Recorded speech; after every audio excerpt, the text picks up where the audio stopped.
En el programa anterior seguimos hablando del Tribunal de Cristo, el Bema, donde será juzgada la iglesia por sus obras. Pero este juicio no será para condenación, por cuanto en este tribunal solamente estará la iglesia santa, sin mancha y sin arruga. Este juicio es para recompensas, y estas recompensas la Biblia las llama coronas.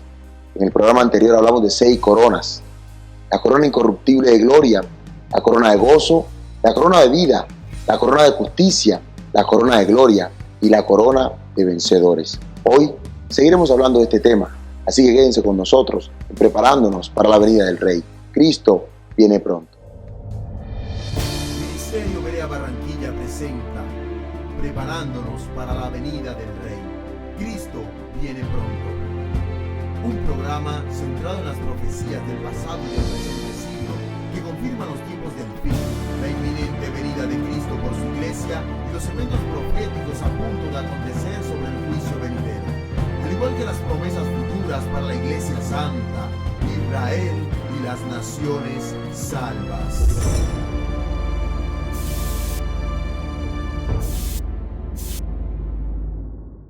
Dios les bendiga. Bienvenidos a Preparándonos para la venida del Rey. Les habla Mauricio Salas. Para seguir hablando de este tema de las coronas, hoy nos acompañan nuevamente los hermanos en la fe, el pastor Gabriel Ferrer, las hermanas Belkis Orozco y Yolanda Rodríguez. Por un gusto tenerlo acá, Dios les bendiga. Es un gozo poder estar de nuevo acá. Hermanas, las coronas, nuestra recompensa en el tribunal de Cristo. Dios les bendiga. Pronto las tendremos. Amén, así es, Mauricio, bendiciones. Pastor, después de haber visto esas 6 coronas en el programa anterior que recibiremos después del arrebatamiento en el tribunal de Cristo, ¿hay otra corona más de la que hablar? Sí, Mauricio, hay una séptima corona que es la corona de fidelidad, la corona del mártir. Quiero que vayamos a Apocalipsis, capítulo 2, versículo 10. Mira cómo dice: no temas en nada lo que vas a padecer. He aquí el diablo echará a algunos de vosotros en la cárcel para que seáis probados y tendréis tribulación. Sé fiel hasta la muerte y yo te daré la corona de la vida. Mira que aquellos que tienen el honor de dar sus vidas, es decir, como mártires, recibirán dicha corona, es decir, esta corona del mártir. Y un mártir lo podríamos definir como alguien que da la vida, ¿verdad?, por causa de la palabra de Dios y por el testimonio que ha tenido. Ahora bien, en Apocalipsis 6:9 se puede evidenciar, ¿verdad?, que Esteban, todos los mártires del siglo I y del siglo II, ellos son ejemplos fidedignos de los que han ganado esta corona, los que han de recibir esta corona. Y aquí se reitera la corona de vida que estudiamos para los que soportan la prueba, y nos encontramos nuevamente en el libro de Santiago, en el capítulo 1, versículo 12. Pero creemos que este va a ser una corona especial, una corona única, porque las pruebas que tiene el creyente en su vida cotidiana, es decir, las pruebas que pasa, no son comparables con las pruebas que pasa el mártir que entrega la vida por el Maestro Jesús. Es totalmente diferente. Por eso le hemos llamado a esta corona la corona de fidelidad. Y toda esta secuencia, todos estos elementos están manifiestos en Apocalipsis 2:10. Esta corona se añade entonces para tener 7 coronas que el Señor ya tiene preparadas. Y estando cercano el arrebatamiento de la iglesia, también está cercano el tribunal de Cristo. Y yo quiero hablar de esto porque la iglesia no se debe estar preparando solamente para el arrebatamiento, para ir a las nubes y entrar a la nueva Jerusalén, sino que debe prepararse también para ese tribunal. La pregunta es, hermana Yolanda, ¿cómo se prepara la iglesia para ir al Bema? Sí, Mauricio, cada creyente debe prepararse con la sobreedificación. Las Escrituras hablan de la sobreedificación del creyente refiriéndose al fruto del Espíritu Santo, pero también refiriéndose al servicio ferviente en la obra del Señor, de manera constante, sin menguar, permanentemente, y soportando las pruebas, soportando las tribulaciones, los ataques de Satanás, aún los ataques de la burla, ¿verdad?, de las personas mundanas, y dentro de la iglesia que es apóstata, que está en contra de la venida del Señor y en contra de todas estas doctrinas fundamentales como la que tiene que ver con el tribunal de Cristo. La iglesia apostólica no se está preparando para eso. La iglesia santa, sin mancha, sin arruga, y el creyente que es fiel se debe preparar de esa manera. Pero vemos que si el creyente se prepara sabiendo que el Señor viene, anhelando la venida del Señor, anhelando las coronas, estas coronas son para el beneficio propio, realmente no. La Biblia dice que estas coronas las vamos a entregar, a presentar delante del Señor cuando estemos en el tribunal de Cristo y cuando estemos ya en la Nueva Jerusalén.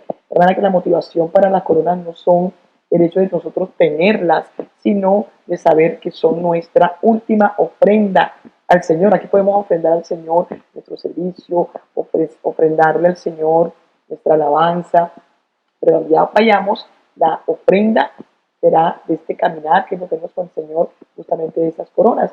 Yo quiero leer en Apocalipsis capítulo 4, versículo 1, dice la escritura: y después de esto miré y aquí una puerta abierta en el cielo, y la primera voz que oí, como de trompeta hablando conmigo, dijo: sube acá, y yo te mostraré las cosas que sucederán después de estas.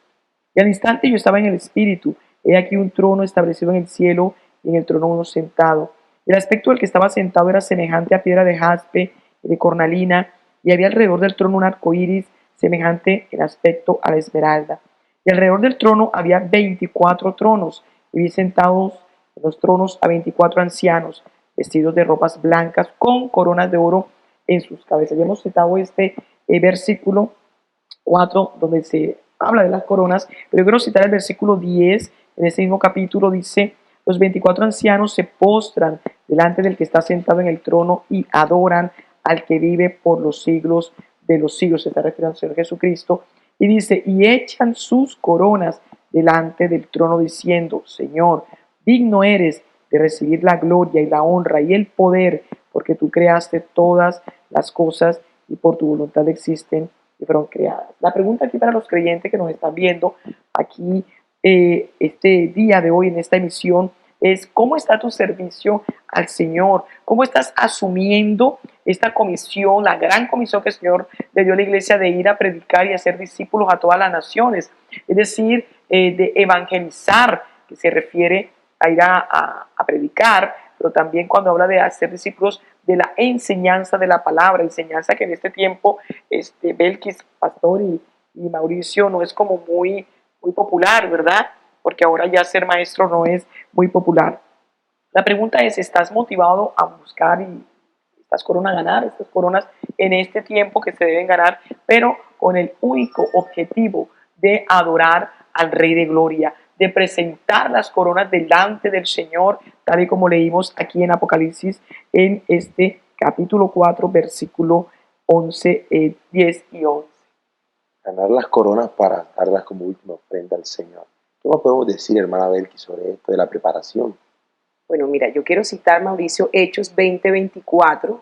Dice la palabra, aquí el apóstol Pablo dice: pero de ninguna cosa hago caso, ni estimo preciosa mi vida para mí mismo, con tal que acabe mi carrera con gozo y el ministerio que recibí del Señor Jesús para dar testimonio del evangelio de la gracia de Dios.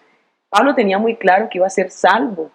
El varón sabía que él iba a tener un cuerpo glorioso, sabía que iba a estar delante de la presencia del Rey, pero el siervo también sabía que iba a comparecer en el tribunal de Cristo. Y por eso lo vemos aquí en este versículo diciendo que él había acabado su carrera. Pero hay algo importante ahí, es que no solamente Pablo dice: acabé mi carrera y ya. Él usa una palabra importante, y es que acabó su carrera con gozo. Y como decía la hermana Yolanda, este siervo, hablando de la persecución que sufre la iglesia, sufrió mucha persecución, fue atacado, fue vituperado, estuvo preso, padeció mucho, pero el varón nunca desmayó, nunca desfalleció, no se debilitó en la fe, sino que por el contrario le servía al Señor, porque lo que él quería era cumplir el ministerio que el Señor le había entregado, y cumplirlo con gozo y agradar al Señor. Por eso es que este siervo también dice en 2 Corintios 5:9: por tanto procuramos también, o ausentes o presentes, serle agradable. Él sabía que necesitaba agradar a su Rey, pero haciéndolo por amor. Y la forma en la que nosotros manifestamos ese amor y serle agradable al Señor es a través de la santidad y a través del servicio en la obra. El varón cumplió el ministerio que el Señor Jesucristo le entregó. Y mira lo que dice 2 Corintios 5:10, porque es necesario que todos nosotros comparezcamos ante el tribunal de Cristo, para que cada uno reciba según lo que haya hecho mientras estaba en el cuerpo, sea bueno o sea malo. Ya hemos dicho en el programa que cuando se refiere a ser bueno o malo, hablando de la obra, se refiere a la obra de alta y de baja calidad. La pregunta para la iglesia es: ¿cómo está la obra de la iglesia delante de la presencia del Señor?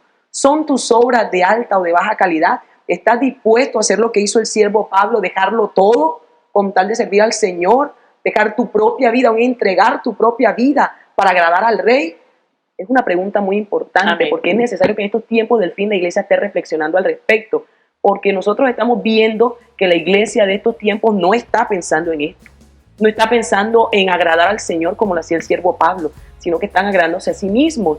Y muchos están cumpliendo un servicio en la obra y muchos están yendo al templo, pero lo hacen de forma mecánica, religiosa. Y los que están sirviendo, sirven, pero no como servía el siervo Pablo, no con gozo, no con ese amor por el Señor, no queriendo agradar al Señor en todo, sino una labor más bien para que sean vistos por otros, o simplemente haciendo una labor como cualquier labor secular que hace.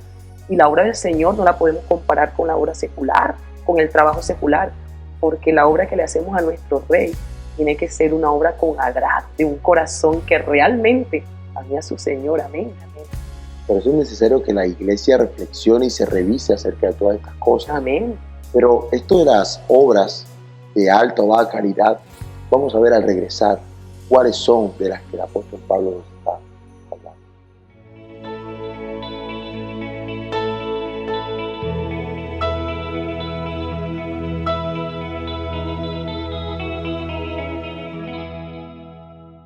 Estamos de regreso preparándonos para la venida del Rey.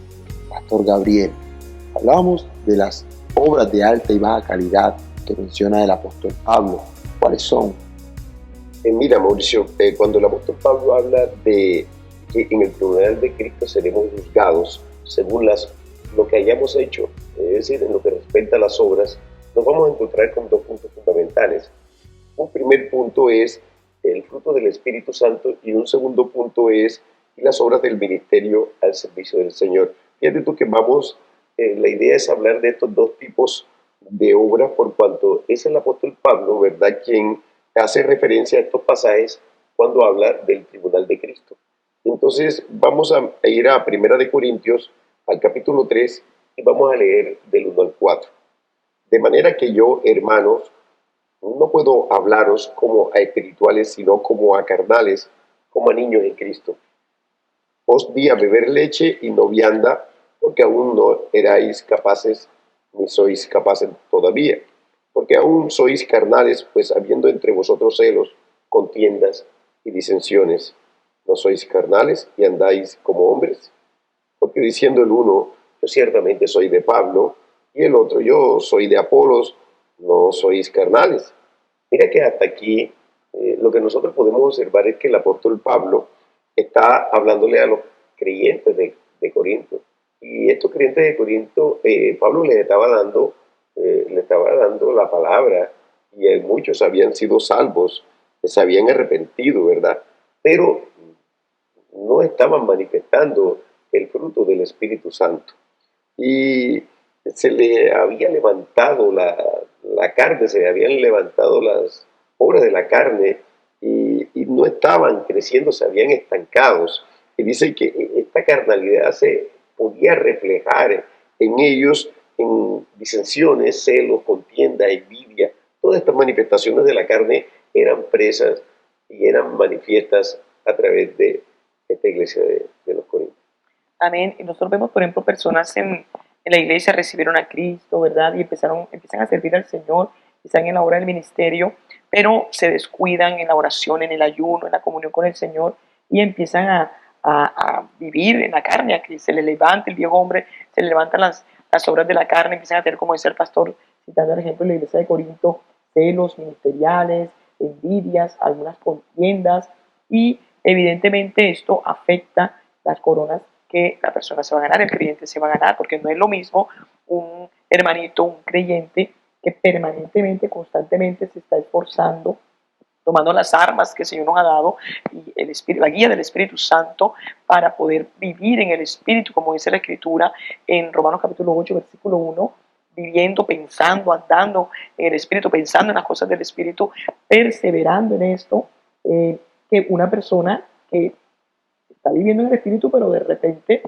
cae en las obras de la carne, luego otra vez se levanta y otra vez cae. El Señor no quiere definitivamente esto. Y hay una advertencia muy seria en las Escrituras con respecto a esto de que la carne se levante y que los creyentes no hagamos el esfuerzo y la diligencia de ocuparnos en ello para estar verdaderamente, diariamente crucificando la carne y viviendo en el Espíritu. Esta advertencia está en Romanos 8. Pastora, siempre nos vamos a encontrar con un detalle en los creyentes. El creyente, ¿verdad?, recibe al Señor. Después, en la etapa de santificación, hay un creyente que decide dejar que el Señor lo santifique. Pero hay otro creyente que él le toma la mano al Señor, no deja que el Señor lo santifique. No crece. Y ese creyente se estanca. Y mira que el Señor es justo y en la relación entre el creyente que se estanca y el creyente que crece. Por eso es que es importante que nosotros entendamos que en la obra del Señor, ¿verdad?, que es uno de los elementos de los capítulos aquí, de los que manifiesta el apóstol Pablo, ¿de qué sirve que el creyente lo coloque el hombre dentro de la misma misión, dentro de la misma obra, si el Señor no lo está viendo con buenos ojos, no es el Señor que lo coloca? ¿De qué sirve que el hombre lo coloque si el Señor no es el que lo coloca dentro del ministerio? Porque entonces se fragua una especie de yoísmo. La gente empieza a hablar de mi ministerio, que mi ministerio internacional, mis dones, mis dones, que yo sí soy, que ese sí he usado por el Señor, y empieza la vanagloria y se le empieza a quitar la gloria al Señor. Yo soy el que más oro. Yo soy el más super espiritual. Entonces, todo este tipo de cosas, ¿verdad? El Señor es un Dios justo. En el tribunal de Cristo nos vamos a encontrar con que cuál es el tipo de corona que sería manifiesta ahí para ese siervo que no está manifestando el fruto del Espíritu Santo, sino que está manifestando egoísmos. Lo que está manifestando es como ser amador de sí mismo. Es decir, ¿dónde están las coronas o cuáles serían las coronas que pudiera ganar un siervo así? Diferente al otro, Yolanda, diferente al otro siervo que está dejando que el Señor lo santifique, que le está entregando las áreas al Señor, ¿verdad?, que está creciendo constantemente y que es un esforzado y un valiente y que está dispuesto a hacer todo por el Señor, puesto que le da el primer lugar al Señor. Amén, así es. Las Escrituras dicen que nos ocupemos de nuestra salvación con temor y temblor. Y los creyentes tienden a minimizar esto del fruto del Espíritu, también porque hay psicología metida, ¿verdad? La psicología que no es de Dios, que es totalmente demoníaca, porque niega el alma, niega la palabra del Señor de todas las formas, todos los sistemas psicológicos. Y en la iglesia se ha metido la psicología diciendo que yo tengo una personalidad y Dios me hizo así. Se atreven a blasfemar de esa manera, decir, no, pero es que Dios me hizo así, yo soy colérico, yo soy sanguíneo, y todas estas cuestiones para justificando el pecado. Amén, justificando el pecado, porque la Biblia le llama claramente obras de la carne. Y los creyentes justifican y minimizan esto de las obras de la carne. No, pero que es que mi abuelo, y también evocan la ascendencia. Mi abuelo era mal geniado, entonces yo tuve esa herencia. Tengo el mismo carácter de mi abuelo. Amén. Y esto está en las iglesias, pastor, y están minimizando esto tan grave, porque hay una advertencia, como decía ahorita, y quiero leer en Romanos capítulo 8, versículos 7 al 8, dice, por cuanto los designios de la carne son enemistad contra Dios. Qué terrible, ¿verdad? El que es enemigo de Dios, pues obviamente no suben al arrebatamiento, porque no se sujetan a la ley de Dios, ni tampoco pueden. Y los que viven según la carne, no pueden agradar a Dios. Obviamente estamos hablando de los creyentes santos que suben, ¿verdad?, y van a tener las coronas, pero estamos hablando del fruto del Espíritu Santo como una sobreedificación, y sabemos que es una lucha, ¿verdad?, que tenemos todos los creyentes, pero tenemos que dar esa batalla. Y hay creyentes que no quieren dar la batalla justificándose, como decíamos ahorita, y ponen en peligro su participación en el arrebatamiento, es decir, su salvación. Amén. Ciertamente, como hemos estado hablando, el Señor en el tribunal de Cristo va a evaluar qué tanto fruto del Espíritu dimos nosotros, qué tanto hicimos para que esas obras de la carne estuvieran crucificadas. Y en el capítulo que leía el pastor, Primera de Corintios, vamos a continuar leyendo porque en este capítulo el apóstol Pablo nos sigue hablando acerca de los elementos que el Señor va a utilizar y lo que va a observar el Señor en el tribunal de Cristo. Vamos a leer 1 Corintios 3, versículo 5. Dice, ¿qué pues es Pablo y qué es Apolos? Servidores por medio de los cuales habéis creído, y eso según lo que cada uno concedió al Señor. Yo planté, Apolos regó, pero el crecimiento lo ha dado Dios. Así que ni el que planta es algo, ni el que riega, sino Dios que da el crecimiento. Y el que planta y el que riega son una misma cosa, aunque cada uno recibirá su recompensa conforme a su labor. Porque nosotros somos colaboradores de Dios y vosotros sois labranza de Dios, edificio de Dios. Aquí Pablo se está refiriendo a la obra del ministerio, al servicio de la predicación del glorioso evangelio de Jesucristo. Y utiliza dos términos cuando habla del servicio. Dice servidores y dice colaboradores. El siervo está diciendo que la característica que como servidores y colaboradores nosotros debemos tener es la humildad. El siervo tiene que ser humilde, amén. Pero también nos habla del tipo de obra que va a realizar el servidor o el colaborador. Dice sembrar. ¿Sembrar qué? Sembrar la palabra.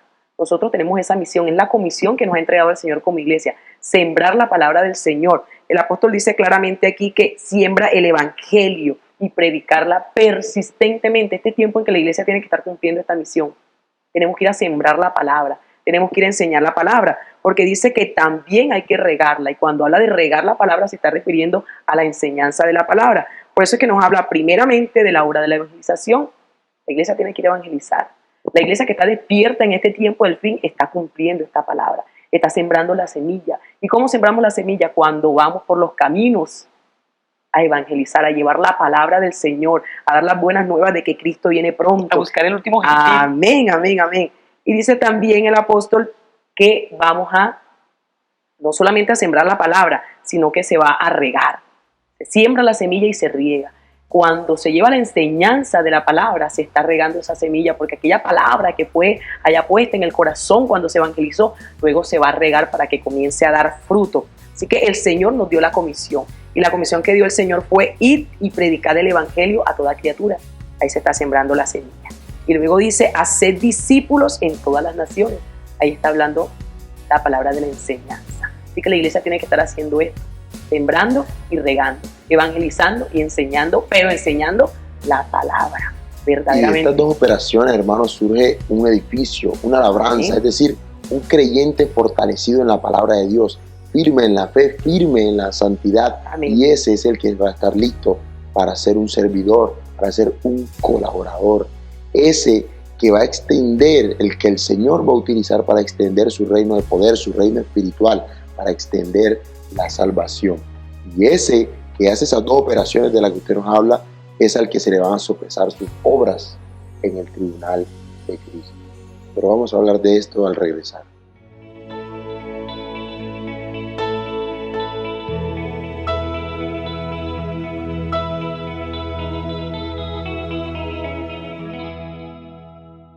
Estamos de vuelta en Preparándonos para la venida del Rey.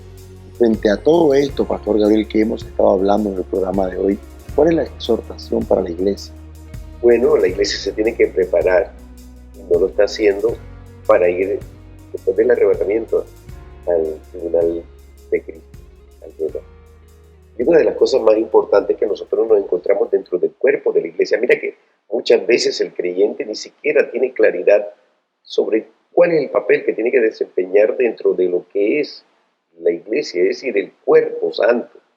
Siendo la cabeza santa, como un cuerpo se tiene que identificar como santo para estar anexo, para estar pegado a la cabeza. La direccionalidad sabia, poderosa, gloriosa de nuestro Señor Jesucristo, que no ha renunciado a su iglesia, sigue allí con la iglesia, ama a la iglesia, Él fundó la iglesia, y el que no ha entendido que tiene que ser parte de un cuerpo, que es el Espíritu Santo de Dios quien lo lleva a construir, a que se haga anexo ahí a un cuerpo, y que debe de practicar santidad. Mira que cuando el feligrés, el Señor lo redarguye de pecados, de juicios, de justicia. Es decir, el Espíritu Santo levanta al espíritu que tenía muerto.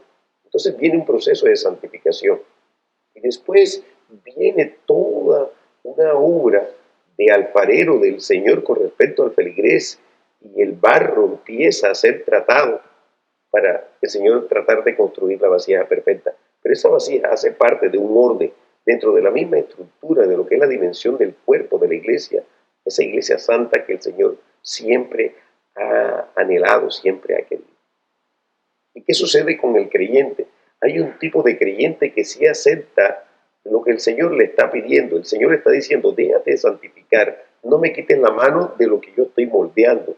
El creyente deja que el Señor lo moldee, lo lleve, lo santifique, y ese creyente empieza a dar fruto del Espíritu, y empieza ese creyente a crecer, y empieza el Señor a usarlo como vaso de honra, y empieza el creyente cada vez más a crecer, y ese creyente va acumulando toda una experiencia de santidad y toda una experiencia de servicio maravillosa, así como lo hace manifiesto el apóstol Pablo en 1 de Corintios. Pero lo más interesante de esto es que hay otro tipo de creyente que no se deja santificar. Hay otro tipo de creyente que le toma la mano al Señor, no quiere entregar las áreas. Ese creyente no crece, ese creyente se estanca. Y así como ese creyente se estanca, entonces la pregunta es: nosotros no tenemos un Dios justo cuando vayamos a llegar al tribunal de Cristo para saber que este creyente, en relación con el otro creyente que se aceptó y que sí supo qué significa ser siervo, porque para ser siervo se requiere de tener una profunda humildad y una mansedumbre para poder ser acepto del Señor, ser un siervo aprobado, aunque reconozcamos que somos siervos inútiles porque hacemos lo que nos corresponde hacer.